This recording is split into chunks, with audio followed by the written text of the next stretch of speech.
बच्चों नमस्कार। सभी को नमस्ते। कैसे हाल चाल हैं आपके? उम्मीद करता हूं कि आपकी तैयारी बहुत बेहतर चल रही होगी। और 3 टॉपिक मैं आपको छोटे छोटे करा चुका हूं, जिसमें से खूब भर भर के परीक्षक सवाल पूछता है। और मैं उम्मीद करता हूं कि आपको वो सवाल करने में किसी भी तरह की कोई तकलीफ नहीं आएगी, क्योंकि इतने बेहतर तरीके से हमने उसको समझने की कोशिश की है। तो आइए तेजी से क्लास को आगे लेकर चलते हैं। हेलो कुलदीप, दुर्गेश, नमस्ते। जय माता दी, प्रीतम, राम राम जी। प्रिंस शर्मा नमस्कार। नमस्ते नमस्ते, सभी को नमस्कार।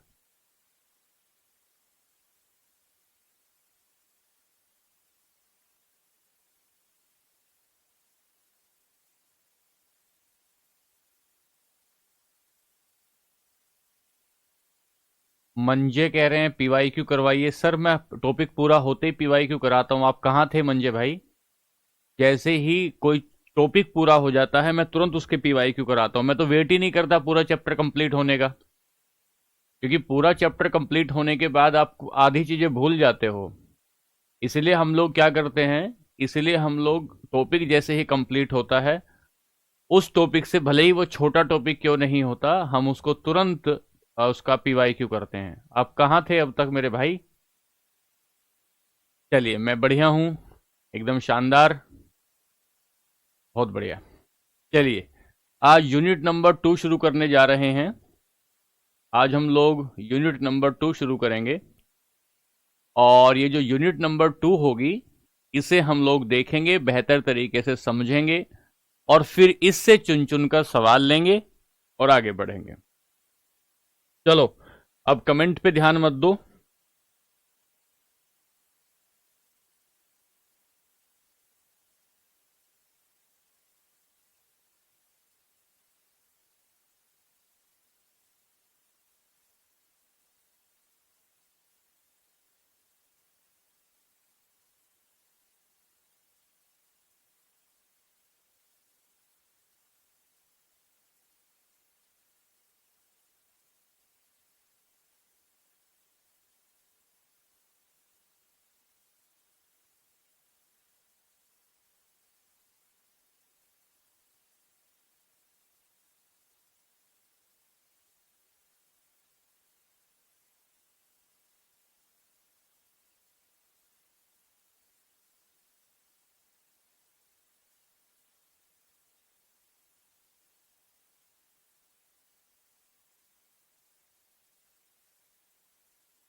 अब आएगी, आ जाएगी आ जाएगी, देखिए।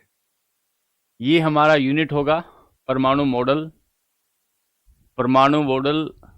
अभी देखिए, अभी आ गई है क्या आवाज? अभी बताइए, आवाज आ गई?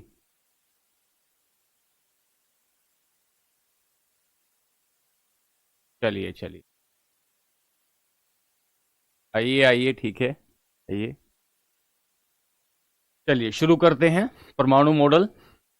अब यहां से हम लोग पढ़ना शुरू करेंगे, और हम ये देखेंगे, परमाणु मॉडल में हम ये देखने की कोशिश करेंगे कि जिस पदार्थ को पिछले चैप्टर में, अब चुप होके सुनो, तुम चुप होके सुनो, बिल्कुल इधर कमेंट मत लिखो कुछ भी। इधर कोई भी कमेंट मत करो, शांति से सुनो मेरी बात, ध्यान से सुनो। चैप्टर शुरू कर रहे हैं, धैर्य के साथ किसी चैप्टर को, यूनिट को शुरू कर रहे हैं। आप सुनिए ध्यान से। हमने कहा कि जब हमने पूरी दुनिया देखी, पूरी दुनिया को आपने पदार्थ कहा, कि सर जो भी आसपास हमारी चीजें होती हैं उन्हें हम सब, उन्हें पदार्थ कहते हैं। सर ये जो पदार्थ होता है ना, ये पदार्थ किस किस चीज से मिलकर बनता है? तो बहुत सारे लोग जो थे, उन्होंने इसके बारे में पढ़ाई की, इसके बारे में सोचा समझा, और समझने के बाद ये बात कही कि दुनिया का कोई भी मैटर क्यों ना हो, दुनिया का कोई भी पदार्थ क्यों ना हो, वो छोटे छोटे कणों से मिलकर बना होता है। और उन कणों को क्या कहते हैं, उन छोटे छोटे कणों से मिलकर बनता है, और उन कणों को हम परमाणु कहते हैं। तो इस परमाणु को जानने और समझने के लिए जो जो थ्योरी दी गई, जो जो सिद्धांत बताए गए, जो जो ज्ञान की बातें की गई, उन सारी बातों को हम परमाणु सिद्धांत कहते हैं। तो सवाल ये हुआ कि इस टॉपिक में हम लोग क्या पढ़ने वाले हैं। तो इस टॉपिक में हम पढ़ने जा रहे हैं कि पदार्थ की सबसे छोटी इकाई जो होती है, पदार्थ की सबसे छोटी यूनिट जिसे आप परमाणु कहते हैं, उस परमाणु को देखने समझने के बाद लोगों ने जो जो बात कही, उन्हें हम परमाणु सिद्धांत कहते हैं। उन्हें परमाणु सिद्धांत कहते हैं। अब ध्यान से सुनिएगा, ध्यान से, कि हमने कहा सर सबसे छोटी जो यूनिट होती है उसे एटम कहते हैं। जो सबसे छोटी यूनिट होती है उसे एटम कहते हैं, जिसे हम परमाणु कहते हैं, परमाणु, या जिसे आप एटम कह रहे हैं।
परमाणु,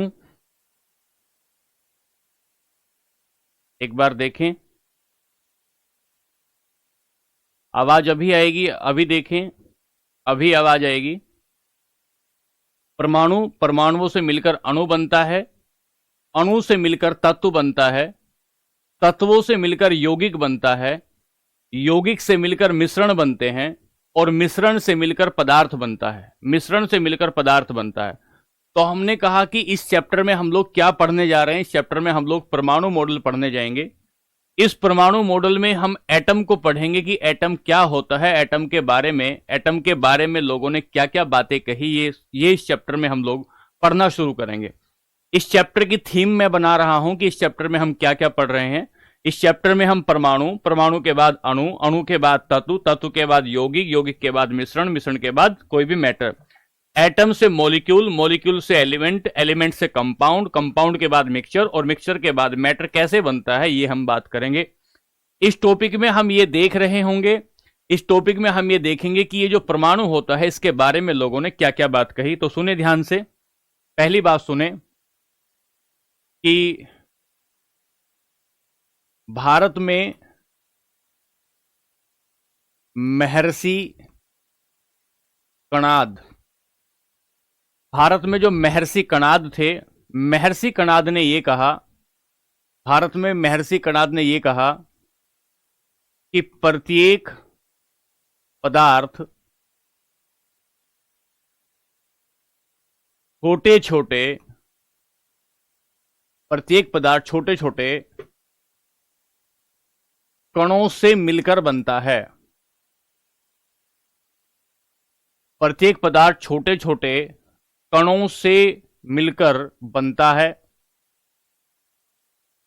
है और ये कण अविभाज्य होते हैं।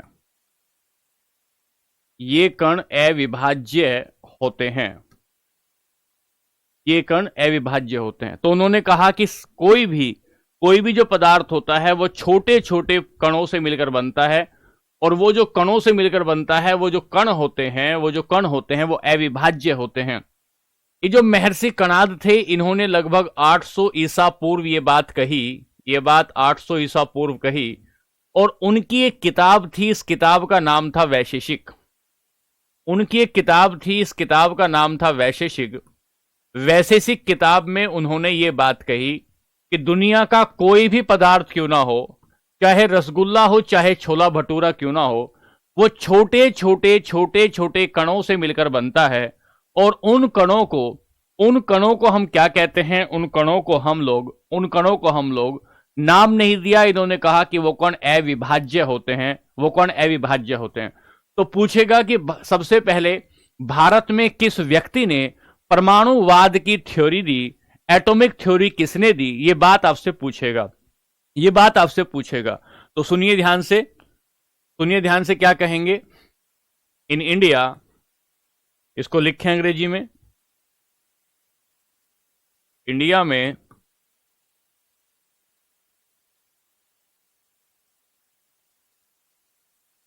महर्षि कणाद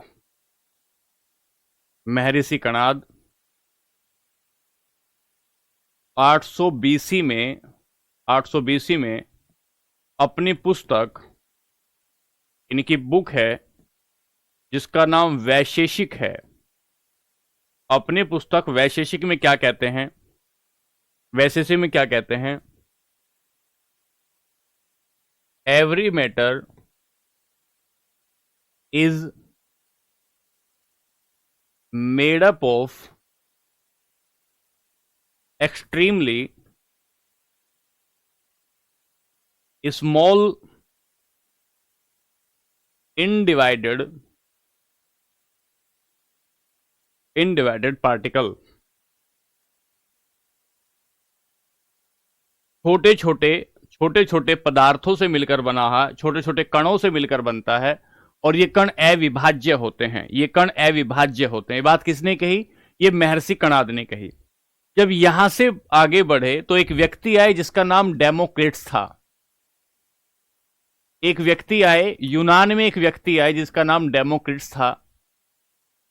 डेमोक्रिटस ने ये कहा कि अगर आप किसी भी पदार्थ को देखोगे, किसी भी मैटर को देखोगे और उस मैटर को तोड़ते जाओगे तो वो मैटर बहुत छोटे छोटे पार्टिकल में टूट जाएगा और वो जो छोटे छोटे पार्टिकल होंगे वो इतना छोटा होगा कि उसे हम आंखों से नहीं देख पाएंगे। और ये जो छोटा पार्टिकल होगा, ये छोटा पार्टिकल दोबारा से किसी दूसरे छोटे पार्टिकल में नहीं टूट जाएगा। जब हम आज के समय की बात करते हैं तो आज हम कहते हैं कि एटम के भी छोटे छोटे पदार्थ हो सकते हैं। हाँ, नोट करते चलिए, एटम के भी छोटे छोटे पदार्थ होते हैं जिसे न्यूट्रॉन कह सकते हैं, प्रोटॉन कह सकते हैं, इलेक्ट्रॉन कह सकते हैं। लेकिन उस समय तक लोगों को यह जानकारी नहीं थी कि एटम के भी छोटे पार्ट हो सकते हैं या सब एटॉमिक यूनिट हो सकती है।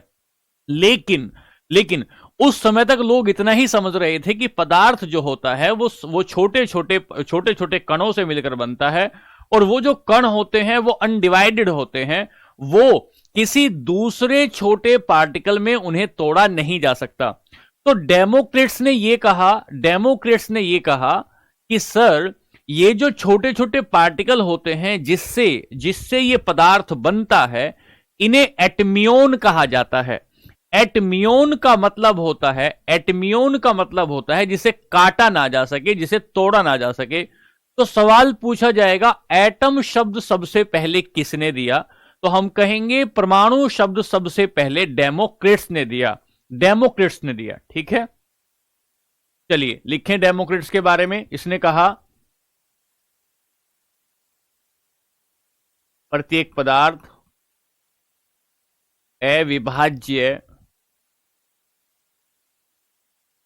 कणों से मिलकर बनता है, कणों से मिलकर बनता है।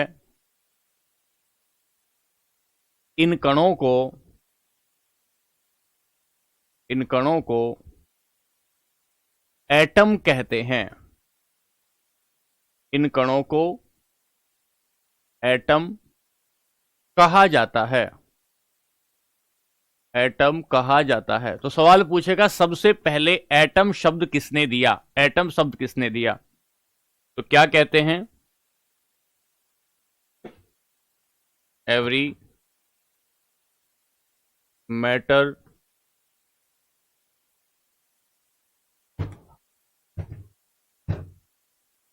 is made up of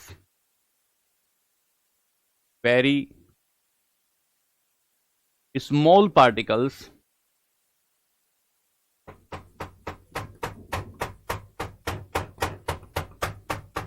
These particles called atom. इसे क्या कहते हैं? एटम कहते हैं। इसे क्या कहते हैं? एटम कहते हैं। तो ये जो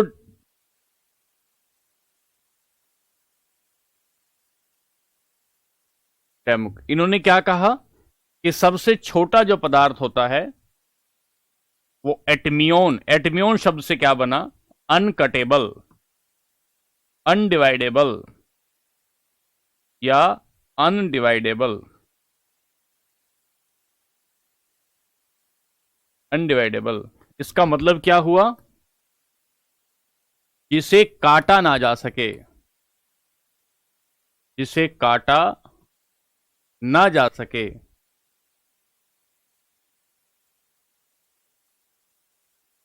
जिसे काटा ना जा सके। ठीक है, बात क्लियर? बात क्लियर है? एटम को हिंदी में क्या कहते हैं? परमाणु कहते हैं। एटम को हिंदी में क्या कहते हैं? परमाणु कहते हैं। तो एटमियोन शब्द सबसे पहले किसने दिया? डेमोक्रिट्स ने दिया। और इन्होंने कहा एटम कहते हैं या इसे ही परमाणु कहेंगे, या इसमें हिंदी में अगर आप इसका अनुवाद करेंगे अपनी भाषा में तो इसे परमाणु कहते हैं। तो इसे एटम या परमाणु कहते हैं। तो अगर पूछा जाए अविभाज्य का मतलब होता है जिसे दोबारा से तोड़ा ना जा सके, जिसे आगे जाकर काटा ना जा सके, उसे हम लोग क्या कहते हैं? उसे हम एटम कहते हैं। ये बात हुई डेमोक्रेट्स की। तो अगर पूछे, यहां पर नोट करके लिखना, नोट करके लिखना, सबसे पहले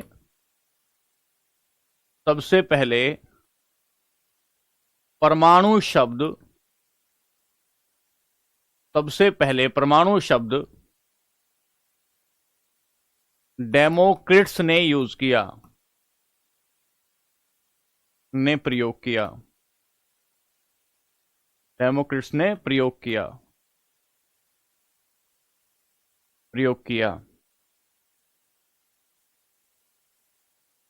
फर्स्ट टाइम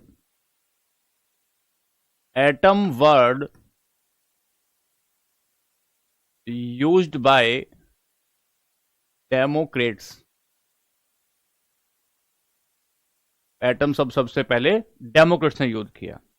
बात ठीक है? यहां तक दो बातें हमने समझी कि सर, एक बात तो हमने ये समझी कि महर्षि कणाद ने एटम के बारे में क्या कहा। उन्होंने अपनी किताब लिखी जिसका नाम वैशेषिक था, लेकिन उस किताब में उन्होंने कोई परमाणु शब्द का प्रयोग नहीं किया। बस ये कहा कि एक छोटे छोटे शब्द से मिलकर बनता है और वो अविभाज्य होता है, वो अविभाज्य होता है।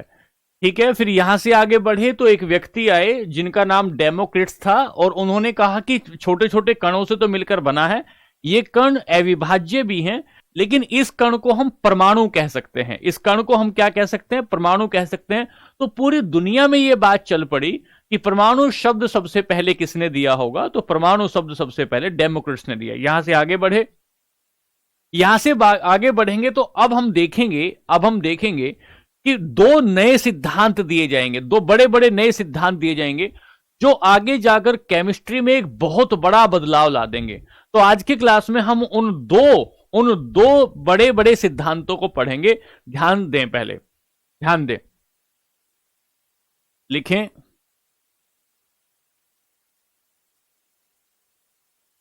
प्रत्येक पदार्थ रासायनिक, प्रत्येक पदार्थ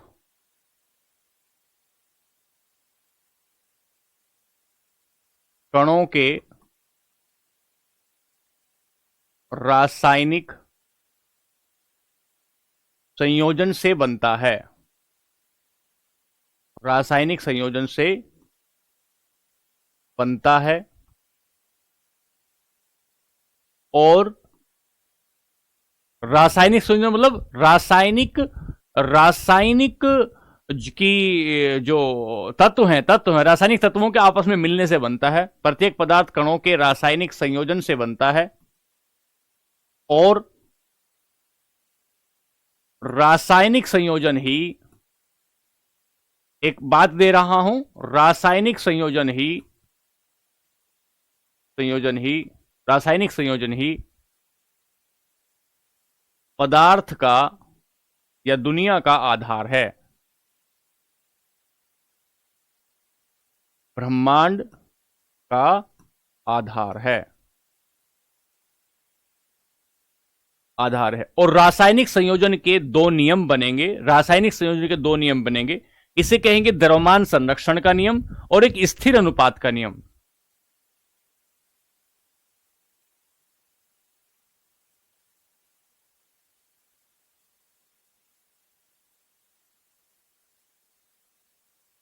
matter is the result of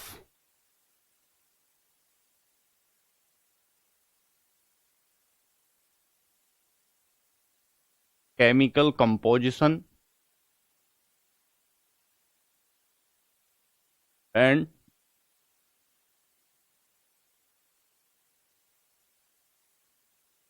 chemical composition is base of universe.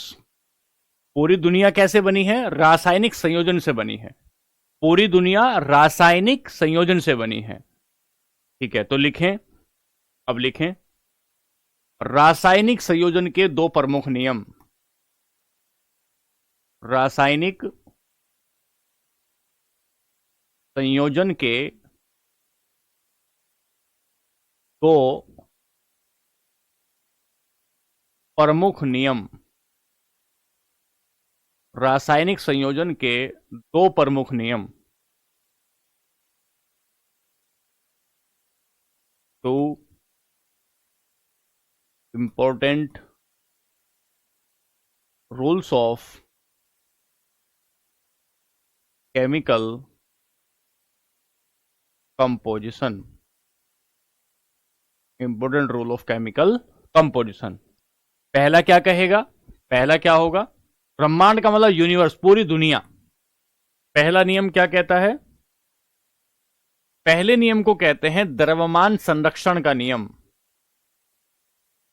द्रव्यमान संरक्षण का नियम।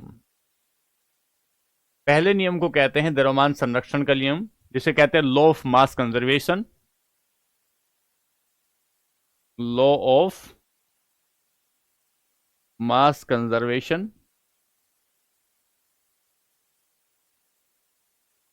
और दूसरे नियम को कहेंगे स्थिर अनुपात का नियम। स्थिर अनुपात का नियम। स्थिर अनुपात का नियम, इसे क्या कहेंगे? Law of fix proportion. Law of constant proportion.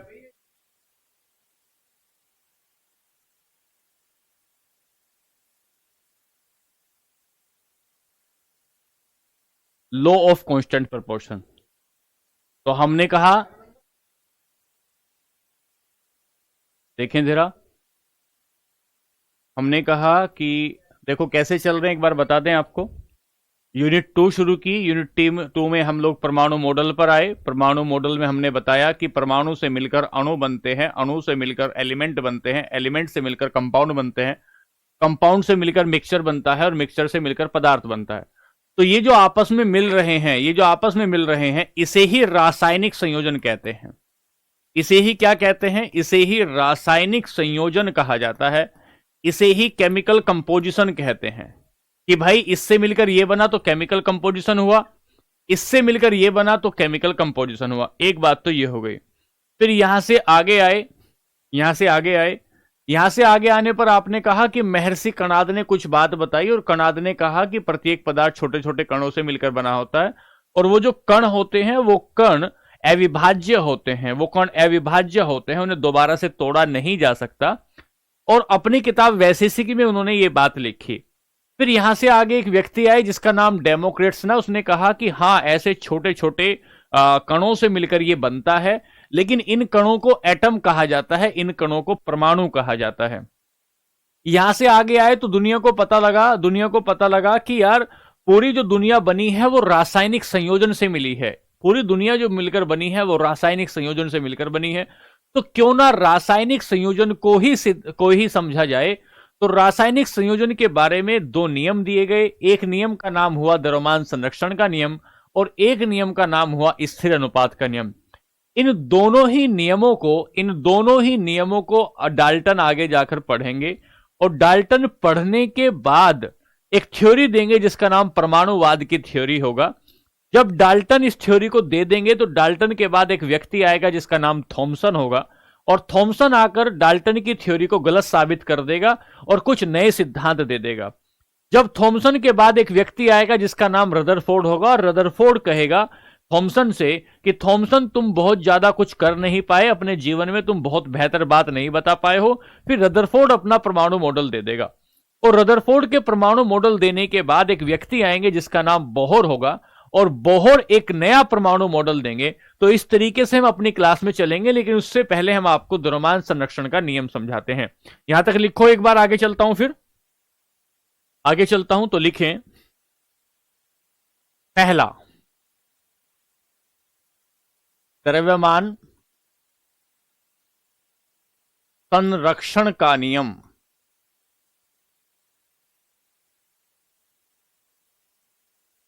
इस नियम को ही अविनाशिता का नियम कहते हैं।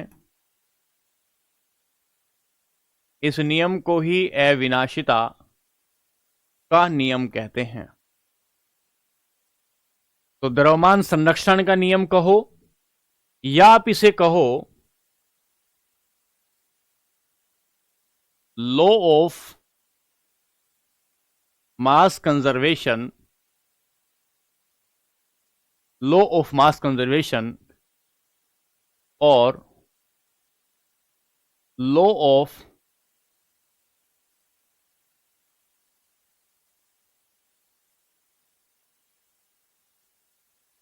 इंडक्टिबिलिटी अविनाशिता का नियम कहता है। अविनाशिता का नियम कहता है। लिखें इसे। ये जो नियम दिया ये 1789 में दिया। ये जो नियम दिया ये 1789 में एक व्यक्ति ने दिया और उस व्यक्ति का नाम था एंटोनियो लेवोजियर। इस व्यक्ति का नाम था एंटोनियो लेवोजियर। एंटोनियो लेवोजियर ये फ्रांस का व्यक्ति था। फ्रांस का व्यक्ति था।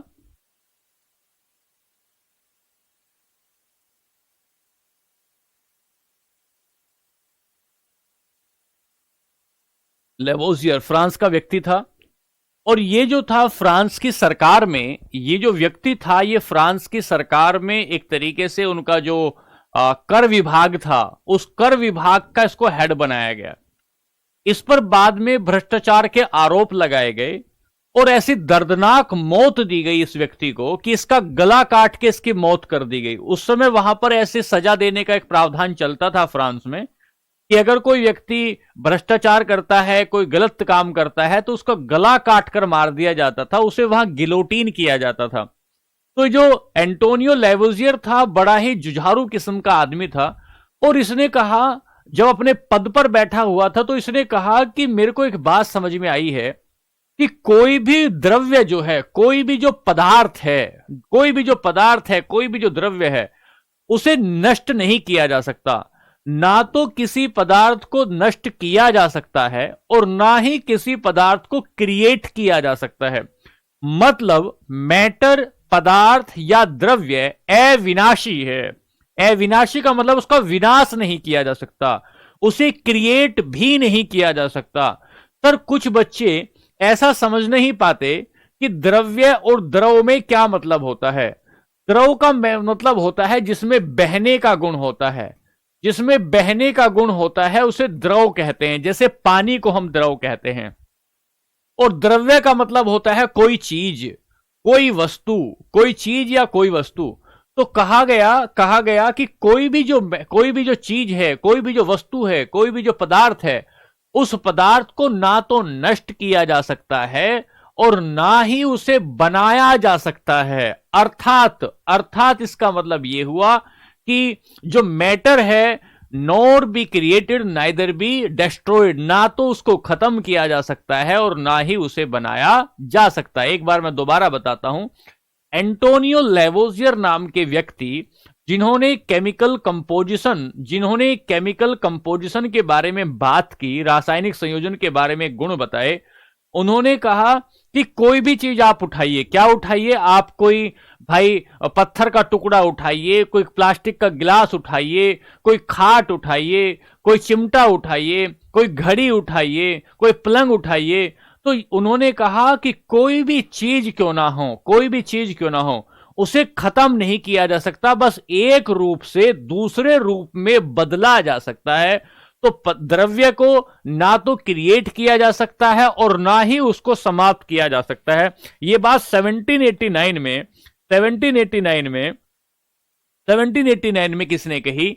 यह बात एंटोनियो लेवोजियर ने की। एक बात तो यह कही, और दूसरी बात यह कही एंटोनियो लेवोजियर ने कि जब हम एक पदार्थ की दूसरे पदार्थ से को रासायनिक अभिक्रिया करवाते हैं, तो रासायनिक अभिक्रिया से पहले और रासायनिक अभिक्रिया के बाद जो द्रव्यमान होता है पदार्थों का, वो बराबर होता है। इसीलिए इसी सिद्धांत को द्रव्यमान संरक्षण का सिद्धांत भी कहते हैं। इसी सिद्धांत को द्रव्यमान संरक्षण का सिद्धांत भी कहते हैं। मैं दोबारा बता रहा हूं कि केमिकल रिएक्शन, लिखते लिखते बात करेंगे, पहले ये बात हो गई तो लिखें इसमें क्या कहता है सिद्धांत, क्या कहता है? द्रव्य अविनाशी है, द्रव्य अविनाशी है, इसे न तो नष्ट किया जा सकता है, न तो नष्ट किया जा सकता है,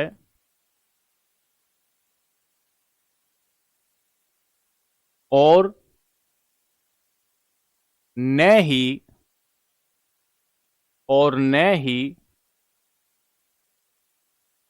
बनाया जा सकता है, न ही बनाया जा सकता है,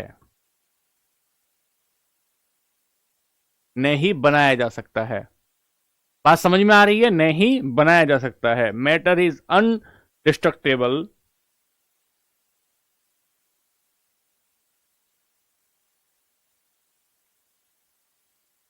matter is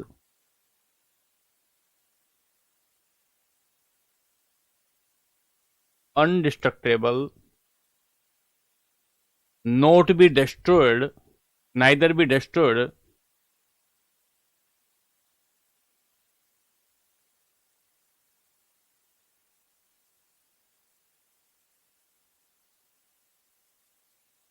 nor be created। बच्चों ठीक है, समझ में आ रहा है? कोई दिक्कत तो नहीं?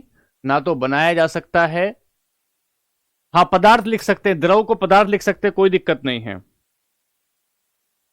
कोई दिक्कत नहीं है। इसे केवल लिखते चलें, इसे केवल राइटिंग में कोई दिक्कत तो नहीं आ रही है? राइटिंग में कोई दिक्कत तो नहीं आ रही है?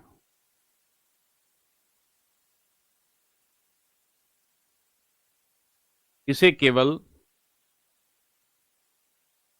एक अवस्था से दूसरी अवस्था में, इसे केवल एक अवस्था से दूसरी अवस्था में बदला जा सकता है। इसे केवल एक अवस्था से दूसरी अवस्था में बदला जा सकता है। बदला जा सकता है। एक अवस्था से दूसरी अवस्था में बदला जा सकता है। बहुत बढ़िया।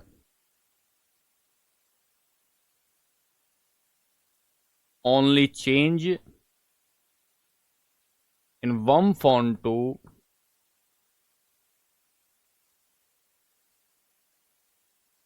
Another form.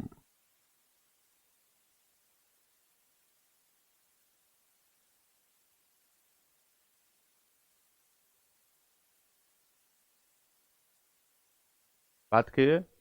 बहुत ठीक है, दो बातें हो गई। तीसरी बात लिखेंगे इसी में। चलिए लिखते रहिए, ध्यान से सुनिए, लिखिए, ध्यान से लिखिए। एक अवस्था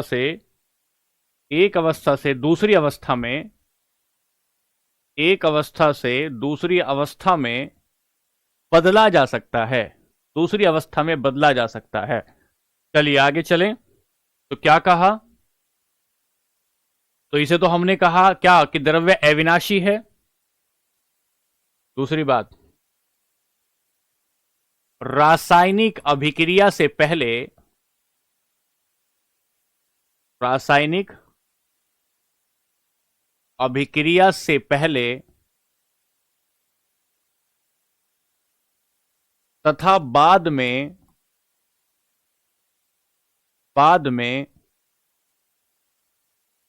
द्रव्य का, या पदार्थ लिखें यहां, एक कोई भी लिख सकते हैं, पदार्थ का, तत्वों का, पदार्थ का, द्रव्य का, द्रव्यमानों का योग, पदार्थ के द्रव्यमानों का योग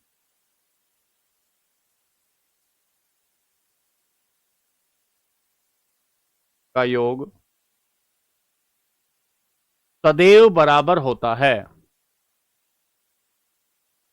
सदैव बराबर होता है।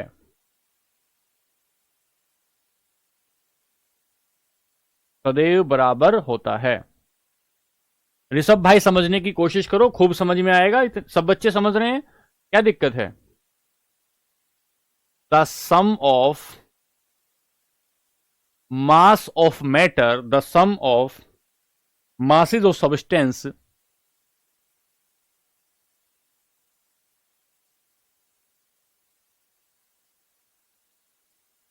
पदार्थ के द्रव्यमानों का योग is always equal to, is always equal, before is always equal, before and after the chemical reaction.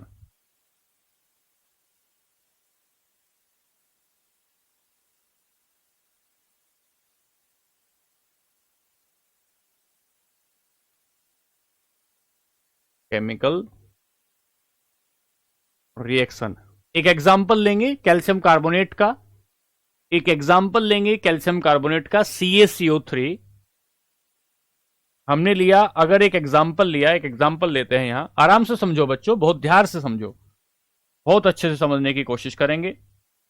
Calcium carbonate का अगर हम एग्जांपल ले और उसकी रासायनिक अभिक्रिया करवाएं, रासायनिक अभिक्रिया करवाएं, तो ये टूटेगा CaO में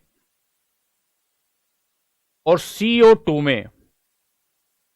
ये कैल्शियम कार्बोनेट, एक एग्जांपल ले रहे हैं, कैल्शियम और कार्बोनेट की जब रासायनिक अभिक्रिया करवाएंगे तो ये CaO, जिसे हम लोग कैल्शियम ऑक्साइड कहते हैं, कैल्शियम ऑक्साइड कहते हैं, और ये जो होता है इसे कार्बन डाइऑक्साइड कहते हैं, इसमें टूटेगा। तो अगर ये 10 ग्राम है, अगर ये 10 ग्राम है, 10 ग्राम है, तो यहां से जो टोटल निकल कर आएगा, ये टोटल जो निकल कर आएगा ये भी 10 ग्राम होगा, प्लस 3.8 ग्राम। ठीक है, एक तो एग्जाम्पल हम इसे ये ले सकते हैं कि रासायनिक अभिक्रिया से पहले 10 ग्राम था और रासायनिक अभिक्रिया के बाद कितना ग्राम हुआ, तो भी ये 6.2 3.8 मिलाएंगे तो भी ये कितना ग्राम होगा, तो भी ये 10 ही ग्राम होगा।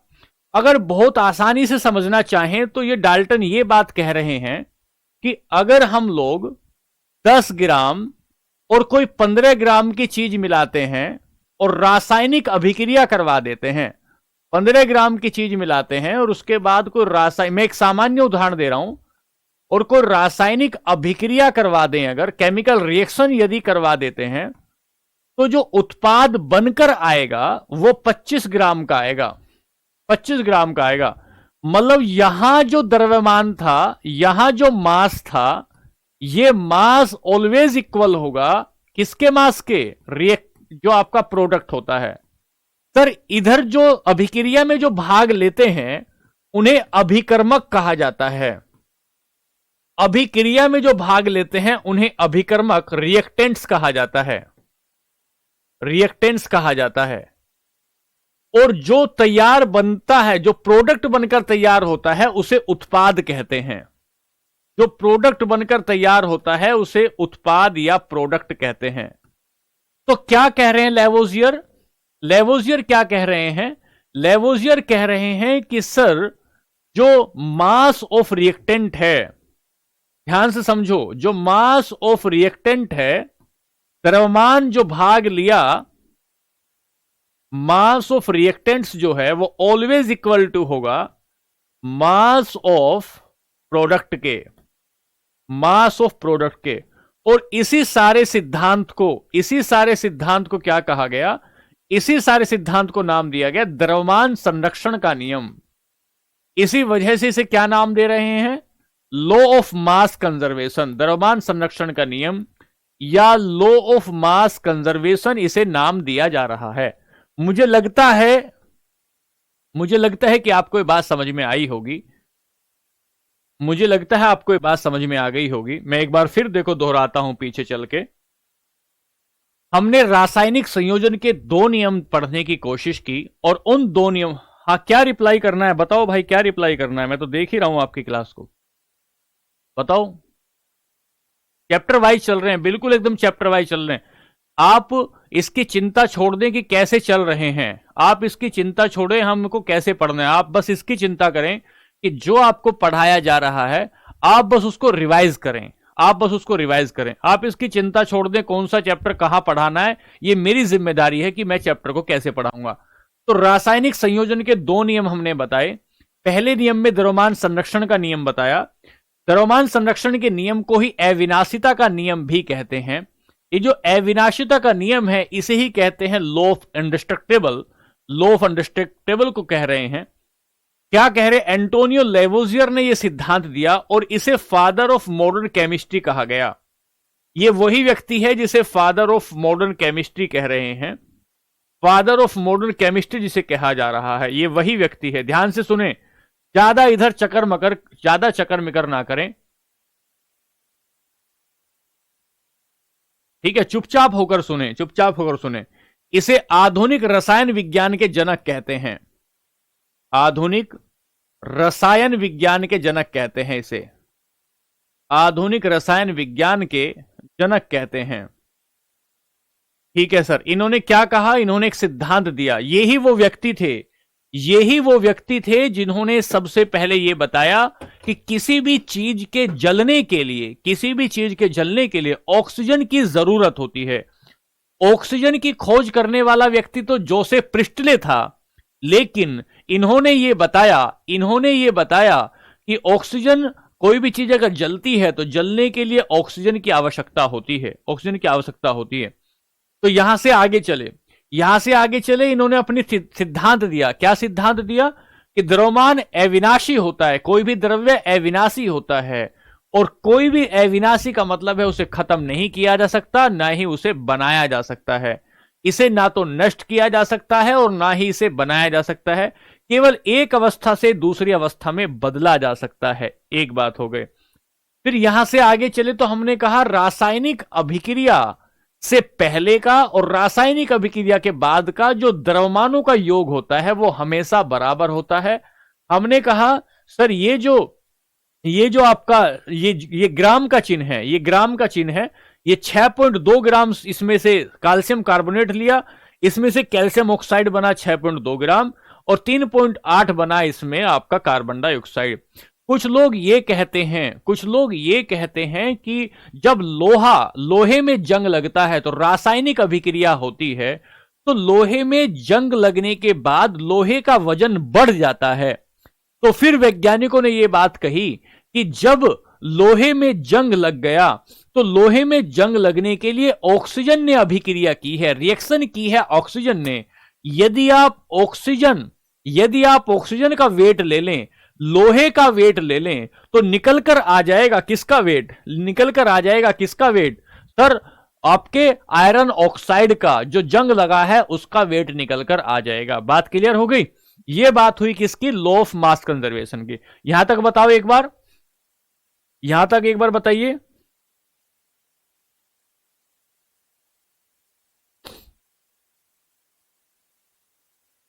चलिए आगे चलते हैं, दूसरे पर चलते हैं। दूसरा सिद्धांत लिखें। दूसरे सिद्धांत का नाम है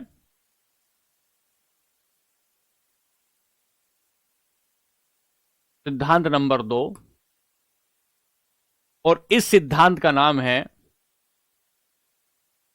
स्थिर अनुपात का नियम। स्थिर अनुपात का नियम। स्थिर अनुपात का नियम क्या कहते हैं? Law of constant proportion. साथ साथ लिखते चलना बच्चों, साथ साथ लिखते चलना, ठीक है। रोहित कह रहे हैं सर समझ में नहीं आया। रोहित भाई पीछे से क्लास करके देखना, समझ में आएगा बिल्कुल। क्यों समझ में नहीं आएगा? जब अच्छे से समझाएंगे तो। क्या कहता है? किसने दिया? पहली बात, इसे इसे जोसेफ प्रिस्टले ने 1797 में दिया। जोसेफ प्राउस्ट ने इसे जोसेफ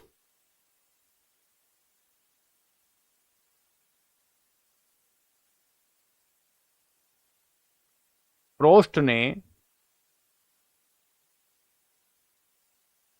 1797 में दिया या प्रतिपादित किया।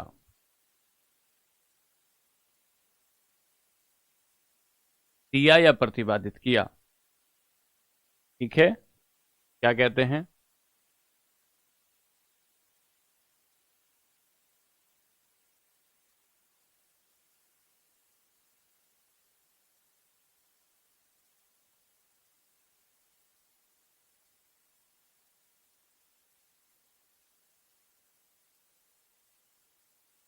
बाई 79 बाई जोसेफ प्रोस्ट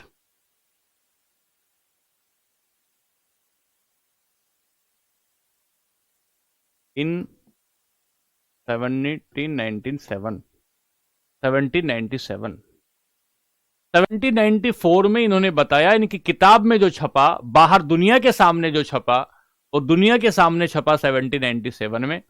और क्या कहते हैं? ये कहते हैं कि प्रत्येक रासायनिक यौगिक में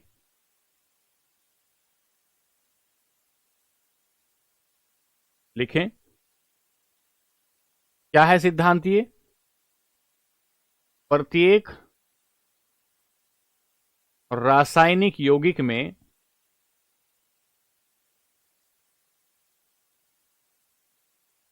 तत्वों के द्रव्यमान तत्वों के द्रव्यमान एक निश्चित अनुपात में, तत्वों के द्रव्यमान एक निश्चित अनुपात में संयुक्त रहते हैं। एक निश्चित अनुपात में संयुक्त रहते हैं, संयुक्त रहते हैं, ये बात इन्होंने कही। एक निश्चित अनुपात में संयुक्त रहते हैं। 1797 तो लिखा है, 1797 तो लिखे अंग्रेजी में, फटाफट उतारें इसे, बता रहे इन एवरी केमिकल कंपाउंड, फटाफट उतारें।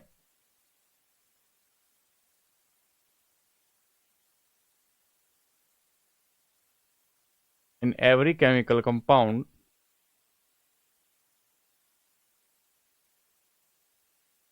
mass of element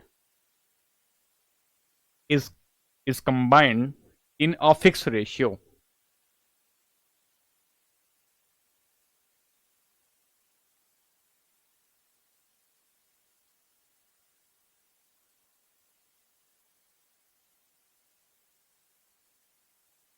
in a fix ratio. उदाहरण लेंगे इसका। उदाहरण क्या कहता है? उदाहरण कि अगर आपको पानी और अगर आप हाइड्रोजन और पानी से H2O बनाना चाहते हैं तो आपको 1:8 के अनुपात में लेना होगा। हाइड्रोजन को 1 अनुपात, हाइड्रोजन को 1 अनुपात और ऑक्सीजन को 8 अनुपात में लेना होगा। यदि आप पानी बनाना चाहते हैं तो आपको कोई भी रासायनिक आप यौगिक बनाना चाहते हैं तो रासायनिक यौगिक को बनाने के लिए रासायनिक यौगिक में जो भी एलिमेंट आपने शामिल किए, जो भी तत्व शामिल किए, उनको एक निश्चित अनुपात में लेना होगा।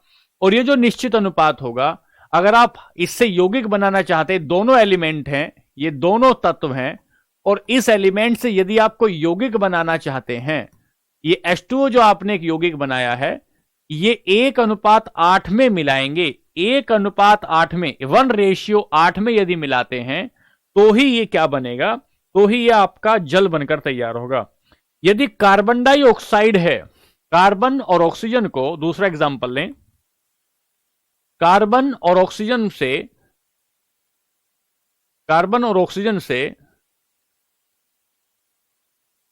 आपको CO2 बनाना है तो आपको 3:8 में मिलाना होगा। 3:8 में मिलाना होगा। बात क्लियर? चलिए, ये बात हुई आज की क्लास की। ये बात आज की क्लास की हुई। एक बार आज क्लास में देखें हमने क्या क्या पढ़ा। तो आज की क्लास में हमने कुछ बातें पढ़ी। देखो ध्यान से सुनो, आज की क्लास में हमने कुछ बातें पढ़ी। पहली बात क्या पढ़ी?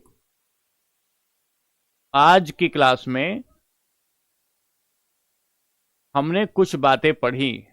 पहला बताया कणाद ने क्या बात कही, फिर डेमोक्रेट्स ने क्या बात कही।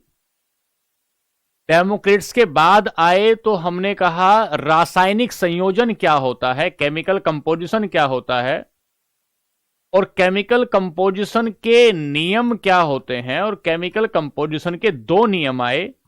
पहला हमने द्रव्यमान संरक्षण का सिद्धांत, लॉ ऑफ मास कंजर्वेशन को देखा, लॉ ऑफ मास कंजर्वेशन को देखा। और दूसरा सिद्धांत हमने स्थिर अनुपात का देखा, स्थिर अनुपात का नियम देखा। ये हमने आज की क्लास में पढ़ा। हमने कहा कि महर्षि कणाद की किताब थी वैशेषिक, और वैशेषिक में उन्होंने लिखी क्या थ्योरी? अपने परमाणुवाद की थ्योरी दी। डेमोक्रेट्स ने सबसे पहले परमाणु शब्द दिया, परमाणु शब्द दिया। द्रव्यमान संरक्षण का सिद्धांत एंटोनियो लेवोजियर ने दिया, और स्थिर अनुपात का सिद्धांत जोसेफ प्रोस्ट ने दिया। लेवोजियर क्या कहते हैं? ना तो द्रव्यमान को नष्ट किया जा सकता है और न ही बनाया जा सकता है।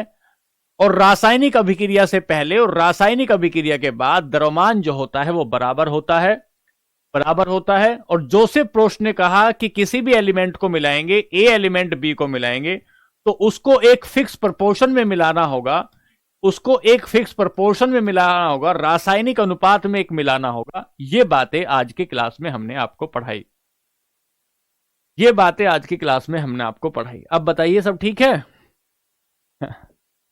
हाँ बच्चों, केमिकल रिएक्शन को केमिकल कंपोजिशन कहते हैं, कह सकते हैं, जेनेसी कह सकते हैं। तो ये बात क्लियर है क्या यहां तक?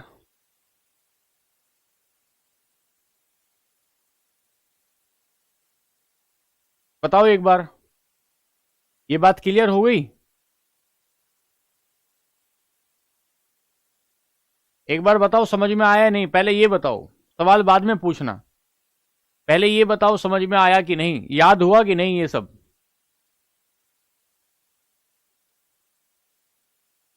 जिसको नहीं समझ में आया वो एक बार जरूर क्लास में देखे, दोबारा से क्लास देखे।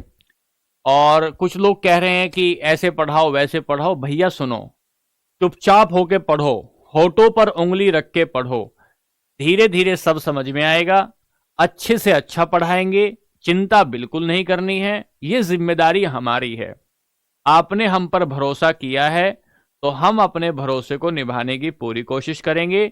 आप बस चुपचाप होके, आपसे ये निवेदन है, बस चुपचाप होके पढ़ें। स्पीड कम होगी ज्यादा होगी तुम इस बात की चिंता छोड़ दो, ये हमारी चिंता है कि हम स्पीड कम रखेंगे ज्यादा रखेंगे, आपको समझाएंगे। आपको ना समझ में आएगा तो आप हमारा कान पकड़ेंगे कि सर देखिए आपने कहा था हमें समझ में नहीं आया। बस आप चुपचाप जैसे कह रहे हैं वैसे वैसे पढ़ते चलें, फिर हमारी जिम्मेदारी होगी, हमारी जिम्मेदारी होगी कि हम आपको कैसे पढ़ाते हैं। ठीक है ना? बस ठीक है। हाँ, जो बच्चों को कम समझ में आ रहा है ये हमारे लिए बहुत अच्छी बात नहीं है, हम और समझाने की कोशिश करेंगे और समझाएंगे आपको। आप बस भरोसा रखिए, धैर्य रखिए, विश्वास रखिए, आपको धोखा नहीं देंगे, आपको धोखा बिल्कुल नहीं देंगे। ठीक है, बस आप विश्वास और धैर्य रखिए और नोट्स बनाते चलें। मैं आपको 2 तरीके बताता हूं हमेशा कि पढ़ाई करें, उसका रिवीजन करें। कोई बात समझ में नहीं आती है तो वो टेलीग्राम पर पूछें, उसका मैं रिप्लाई रोज करता हूं, करता रहूंगा। ठीक है, चलिए आज के लिए नमस्ते, धन्यवाद। खूब मेहनत करें, खुश रहें, आनंदित रहें, खूब ध्यान से पढ़ें। नमस्ते, धन्यवाद।